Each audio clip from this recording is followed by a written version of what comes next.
English as channel में आप सभी का वेलकम है एक बार फिर से। आज की हमारी शॉर्ट स्टोरी का टाइटल है लिव एंड लेट लिव, यानी कि जियो और जीने दो। तो आज की स्टोरी में हम कुछ हार्ड वर्ड्स देखेंगे, कुछ नए शब्द सीखेंगे, ग्रामर सीखेंगे। तो चलिए वीडियो को स्टार्ट करते हैं। Once there was a big pool near a village. Once once का मतलब होता है एक बार, ठीक है, एक बार की बात है। एक बड़ा, बिग मतलब है बड़ा, पूल मतलब होता है तालाब। पूल का तो ऐसे अगर हम मतलब देखें तो पूल का मतलब होता है जो स्विमिंग पूल होता है जहाँ लोग तैरना सीखते हैं। तो यहाँ पे पूल का मतलब है तालाब। नियर मतलब होता है पास। आ विलेज, विलेज मतलब गांव। तो एक बार की बात है, एक बड़ा तालाब हुआ करता था गांव के पास। The villagers use the water of the pool. Villagers का मतलब होता है गांव वाले। यूज्ड का मतलब होता है इस्तेमाल करना। यहाँ पे ईडी लगा है तो ये पास्ट टेंस के बारे में, हमारे भूतकाल के बारे में यहाँ पे बात हो रही, क्योंकि यहाँ पे ईडी यूज हुआ है। यूज, ऐसे तो हमारा इंग्लिश का जो वर्ड है वो यूज होता है, और जब इसमें ईडी लग जाता है तो ये पास्ट टेंस में चला जाता है, यानी कि भूतकाल के बारे में बात हो रही है।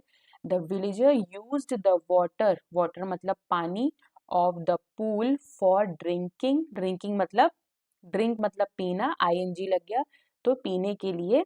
And for other purpose also, और भी दूसरे, अदर मतलब और भी दूसरे, पर्पस मतलब इस्तेमाल करते थे। ठीक है, the villagers used the water of the pool. जो गांव वाले थे वो तालाब का पानी किस लिए इस्तेमाल करते थे? पीने के लिए और दूसरे कामों के लिए भी। ठीक है, ऑल्सो भी लगा है यहाँ पे, full stop. The pool was abounded with fish. Abounded का मतलब होता है बड़ी मात्रा में समाये होना, ठीक है। विद फिश, फिश मतलब मछली। तो जो तालाब था उसमें बड़ी मात्रा में क्या होती थी? मछलियां हुआ करती थी। वंस अ फिशरमैन, तो एक बार की बात है, एक फिशरमैन था, यानी कि मछुआरा था। Went fishing into the pool, तो वो कहाँ गया? वेंट मतलब जाना, गो, वेंट, ठीक है। गो का दूसरा जो पास्ट टेंस होता है क्या होता है? वेंट। फिशिंग यानी कि मछली पकड़ने के लिए वो कहाँ गया? तालाब पे गया। ही कास्ट हिज नेट, कास्ट का मतलब होता है डालना। हिज नेट, नेट मतलब उसका जो जाल था। इनटू मतलब पूल के अंदर की तरफ उसने, तालाब के अंदर की तरफ उसने अपना जो जाल था वो डाला। एंड सैट डाउन, और वहीं बैठ गया। सिट का पास्ट फॉर्म यूज हुआ है सैट, SAT, सैट डाउन, वहीं पे वो बैठ गया था, फुल स्टॉप। बट का मतलब लेकिन, but he was very impatient, लेकिन उसको बिल्कुल भी सब्र नहीं था। पेशेंट मतलब, पेशेंस मतलब होता है सब्र रखना, ठीक है, धैर्य रखना। इम्पेशेंट का मतलब होता है जिसके पास धैर्य ना हो, सब्र ना हो, ठीक है, वो चाहे कि उसका जल्दी काम जल्दी जल्दी हो जाए, तो वो बहुत ही ज्यादा इम्पेशेंट था, बिना सब्र वाला था। सो comma he Tide a long string, तो उसने क्या किया? टाइड मतलब बांधना, टाई, TIE टाई होता है, और TIED टाइड, यानी कि पास्ट फॉर्म की बात हो रही है, पास्ट टेंस की। तो उसने क्या बांध दिया था? एक लॉन्ग स्ट्रिंग, लॉन्ग मतलब लंबी, स्ट्रिंग मतलब तार, ठीक है, उसने एक लंबा तार बांधा। किससे?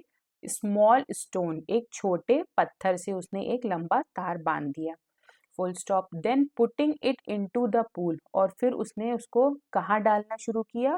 तालाब के अंदर। पुट मतलब रखना, डालना, ठीक है, तो यहाँ पे पुटिंग वर्ड यूज हुआ है। इनटू द पूल, तो उसको उसने तालाब में डाला। ही बिगेन टू स्टिर, फिर उसने उसे क्या किया? उसे घुमाना शुरू किया। स्टिर मतलब घुमाना। बिगेन टू स्टिर, शुरू किया। बिगेन मतलब शुरू करना, टू स्टिर घुमाना। The water to drive more fish into his net, और उसने उस तार को घुमाना शुरू किया ताकि ड्राइव मोर फिश मतलब उसकी उसकी जो जाल है उसमें ज्यादा से ज्यादा मछलियां फंस जाएं, ठीक है। अ विलेजर, तो एक गांव वाले ने उसे देखा ये करते हुए। A villager saw him do so and asked him, और उससे पूछा, not to make the water muddy. ठीक है, मडी मीन्स मिट्टी वाला। ठीक है, मड मतलब क्या होता है, MUD मतलब मड मतलब मिट्टी, और मडी मतलब मिट्टी वाला। तो उसने गांव वाले ने उससे कहा कि तुम ऐसा मत करो और पानी को गंदा मत करो, क्योंकि जब तालाब है तो उसमें जाहिर सी बात है कि बहुत सारी मिट्टी होगी, और जब वो तार को डाल के उसमें गोल गोल अपनी जाल को घुमाएगा तो उससे पानी क्या होगा, बहुत ज्यादा गंदा होगा, मटमैला हो जाएगा। But the fisherman didn't listen to him, लेकिन उस मछुआरे ने उसकी एक नहीं सुनी। लिसन मतलब सुनना, टू हिम उसने उसकी नहीं सुनी, and went on beating the water, और वो क्या करता जा रहा था, पानी को बीट करता, यानी कि पानी को वैसे ही गोल गोल तेज तेज घुमाता जा रहा था, and making it dirty. Making means banana, dirty means गंदा, वो उसको गंदा करता जा रहा था। सो तो उसके बाद the villagers brought some companions armed with weapons. तो गांव वाले क्या ले आए साथ में, ब्रिंग का पास्ट फॉर्म है ब्रॉट। ठीक है, लाना, ब्रिंग मतलब लाना, तो वो सम मतलब कुछ, कंपेनियंस मतलब साथ के आदमी, आर्म्ड विद वेपन्स मीन्स कुछ हथियार लिए हुए, मतलब आर्म्ड विद वेपन्स मीन्स हथियारों के साथ। तो विलेजर्स जो थे वहाँ के, वो कुछ और अपने साथी ले आए साथ में, जिनके पास कुछ हथियार भी थे।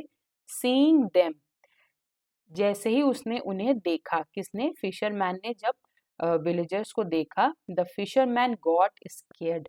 गेट का पास फॉर्म है गॉट, GOT, गॉट। स्केर्ड मतलब डर जाना, स्केयर मतलब होता है डरना, स्केर्ड मतलब होता है डर जाना। तो इसको देख के फिशरमैन क्या हो गया, बहुत ज्यादा डर गया। ही ड्रीव आउट हिज स्टोन, और उसने अपना क्या किया, स्टोन जो है, जो उसने डाला था, वो क्या किया, बाहर निकाला, पत्थर जो उसने डाला था उसने उसे बाहर निकाला। ड्रीव आउट, ड्रीव का हिंदी फॉर्म जो होता है, हिंदी में जो अर्थ होता है वो ये होता है, निर्दिष्ट दिशा में आगे बढ़ना। जैसे किसी ने आपको किसी काम करने के लिए कोई डायरेक्शन दिया है और आप उसी डायरेक्शन में काम कर रहे हो, तो जैसे जैसे गांव वाले ने उसे बोला कि इसको बाहर निकालने के लिए, तो उसे वो बाहर निकाला उसने, एंड अपोलोजाइज्ड, और उसने उससे माफी मांगी। अपोलोजाइज मतलब माफी मांगना। तो ये थी आज की स्टोरी। आई होप आपको समझ में आए हो इंग्लिश के वर्ड्स। जो भी आपकी कंफ्यूजन है आप कमेंट सेक्शन में पूछ सकते हैं। वीडियो अगर अच्छी लगी हो तो वीडियो को लाइक कर दीजिएगा, चैनल को सब्सक्राइब कर दीजिएगा, and thank you for watching the video. Bye bye.